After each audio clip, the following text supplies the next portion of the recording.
हमारी मांग बहुत लंबी है, तो हमने उसको संक्षिप्त करने का प्रयास किया है। 3 पॉइंट में हमने अपनी मांग को समेटने का प्रयास किया है। रद्द, जांच और रिफॉर्म। टीडीपीएल और अभय कुमार तिवारी की जिन जिन प्रतियोगिता परीक्षाओं में संलिप्तता हो उन सभी की रद्द। सीजीएल, सबसे बड़ा नाम सीजीएल है, जो भारत का सबसे बड़ा एग्जाम घोटाला है। हमारी मांग को लेकर के एक नरेशन गढ़ने का काम किया जा रहा था कि हमारी मांग बहुत लंबी है, तो हमने उसको संक्षिप्त करने का प्रयास किया है। 3 पॉइंट में हमने अपनी मांग को समेटने का प्रयास किया है। रद्द, जांच और रिफॉर्म। रद्द हम लोग करना चाह रहे हैं, मांग हमारी है रद्द के लिए।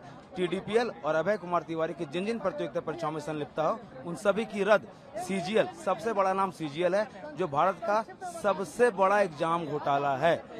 उसके अलावा टीडीपीएल के द्वारा कराए गए जितने भी एग्जाम हो, चाहे वो 14 प्रीलिम्स हो, बैकलॉग 23, बैकलॉग 25 हो, 11 to 13 जेपीएससी हो, सीडीपीओ हो, एफएसओ हो, एफआरओ हो, एसीएफ हो, जेट हो, एपीपी रेगुलर हो, एपीपी बैकलॉग हो या फिर सिविल जज की परीक्षा हो, इन सभी को टीडीपीएल के द्वारा करवाया गया था। हम इनकी रद्द की मांग करते हैं। दूसरा हमारा जांच का मांग है। जो हमारा जांच है, जिस जांच के बारे में हम लोग बात कर रहे हैं,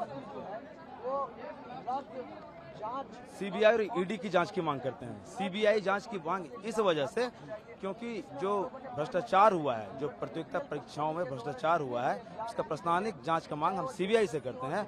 और क्योंकि मनी लॉन्ड्रिंग और मनी ट्रेल का भी मामला है, तो हवाला और मनी लॉन्ड्रिंग के लिए ईडी की जांच की भी मांग करते हैं। उसके बाद रिफॉर्म है हमारा, और रिफॉर्म के तहत हम लोग मांग कर रहे हैं कि कैलेंडर निकाला जाए, कैलेंडर जारी की जाए, सभी प्रतियोगिता परीक्षाओं की कैलेंडर सुनिश्चित की जाए कि तय सीमा में कैलेंडर पूर्ण हो। कुछ प्रतियोगिता परीक्षाओं का कैलेंडर पिछले 3 साल से 5 साल से जारी करते हैं और एग्जाम लेते ही नहीं है, जैसे आंसू लिपिक के exam, LDC, police constable, SI इत्यादि।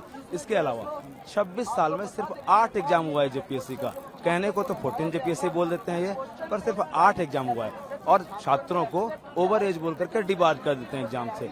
तो ये तो अकाउंटेबिलिटी आयोग की है कि 26 साल में 26 एग्जाम होना चाहिए था, पर आपने सिर्फ 8 एग्जाम लिया और छात्रों को ओवर एज करके डिबार कर रहे हो। तो एज की मांग मैं कर रहा हूँ कि 2018 होनी चाहिए और जेपीएससी और जेएसएससी के अन्य प्रतियोगिता परीक्षाओं में 42 साल उम्र की सीमा का निर्धारण होना चाहिए। इसके अलावा एसओपी का पालन होना चाहिए। अलग अलग जो संस्थाएं हैं उनमें अलग अलग एसओपी हो जाए, जैसे आउटसोर्सिंग कंपनी का काम आउटसोर्सिंग कंपनी ना करे एग्जाम लेने का काम, वह सिर्फ लॉजिस्टिक और ट्रांसपोर्टिंग में भूमिका अदा की जाए, बाकी एग्जाम लेने का सारा काम आयोग के द्वारा किया जाए। किसी भी पॉलिटिकल फेस को नहीं दिया जाए कार्य, किसी भी एजेंसी में नॉन पॉलिटिकल व्यक्ति होना चाहिए और बेदाग छवि का व्यक्ति होना चाहिए और कोई रिटायर्ड ऑफिसर को ना करके सर्विस वाले ऑफिसर को प्राथमिकता दी जाए। इसके अलावा फास्ट ट्रैक कोर्ट का निर्माण किया जाना चाहिए। एक तय सीमा निर्धारित की जाए, 90 दिन के अंतर तय कार्रवाई की जाए और दोषियों को दंड दिया जाए। इसके अलावा एक आयोग का गठन किया जाए, एक कमीशन का गठन किया जाए जेपीएससी और जेएसएससी के रिफॉर्म के लिए। हमारा सुझाव यह है कि पूर्व मुख्य सचिव श्री आर.एस. शर्मा के नेतृत्व में इस आयोग का गठन किया जाए। इसके अलावा जो विसिल ब्लोवर हैं, जिन्होंने सीआईडी जो जेएसएससी सीजीएल का एग्जाम हुआ था उसमें जो विसिल ब्लो करने का काम किया था, सरकार उनको प्रताड़ित करना बंद करे। संतोष कुमार मस्ताना सर, जिन्होंने इसको खुलासा किया था, सरकार आरोपी को पकड़ने के बजाय संतोष कुमार मस्ताना सर को गिरफ्तार करके ले आती है। उनको फिर से रिज्वाइन कराया जाए। हमारे कुणाल सर हैं, उनको बार बार प्रताड़ित किया जाता है, 14 बार नोटिस किया जाता है, एफआईआर किया जाता है। जो सीआईडी कांड संख्या 02/2025 है, उसमें उसको तत्काल प्रभाव से प्राथमिकी एफआईआर दर्ज की गई है, उसको वापस लिया जाए। इसके अलावा जो हमारी आगे की रणनीति है, उसमें विधानसभा का घेराव हम लोग कर रहे हैं 10 तारीख को। इसमें सभी सामाजिक संस्थाओं का हम आह्वान करते हैं कि हमारी मदद करें, हमारा साथ दें, नैतिक समर्थन दें।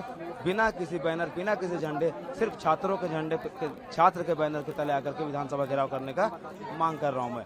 फिर कल से हमारे कुछ साथी, कुछ मित्रगण, कुछ अभ्यर्थी भूख हड़ताल पे बैठ रहे हैं और कल शाम की हमारी जो आंदोलन है वह दिसोम गुरु माननीय शिबू सोरेन की पुण्यतिथि के उपलक्ष्य में एक श्रद्धांजलि मार्च का हम लोग आयोजन करने जा रहे हैं। अगर हमारी मांगे पूरी नहीं होती है तो उनका नैतिक कर्तव्य है कि कार्मिक के विभागीय प्रमुख होने के कार्य वो अभिजीत दीपके की बात चली तो आप लोग बोल रहे हैं कि बिना पैनल पोस्टर के कोई भी संगठन इसमें शामिल हो सकता है। नैतिक रूप से समर्थन दें। हमारा आंदोलन छात्रों का है, छात्र ही करेंगे। समर्थन के लिए सभी का स्वागत है। जो भी नैतिक रूप से समर्थन देना चाहे सभी का स्वागत है। आपका विधानसभा घेराव कब है? 10 अगस्त को हमारा विधानसभा का घेराव। 6 अगस्त को बताया जा रहा था, उसमें क्या वो किसी पार्टी विशेष का है, उस घोषणा से हम लोगों का कोई लेना देना नहीं। हमारा जो तिथि है वह स्पष्ट रूप से 10 अगस्त है। 10 अगस्त को हम विधानसभा घेरने जा रहे हैं।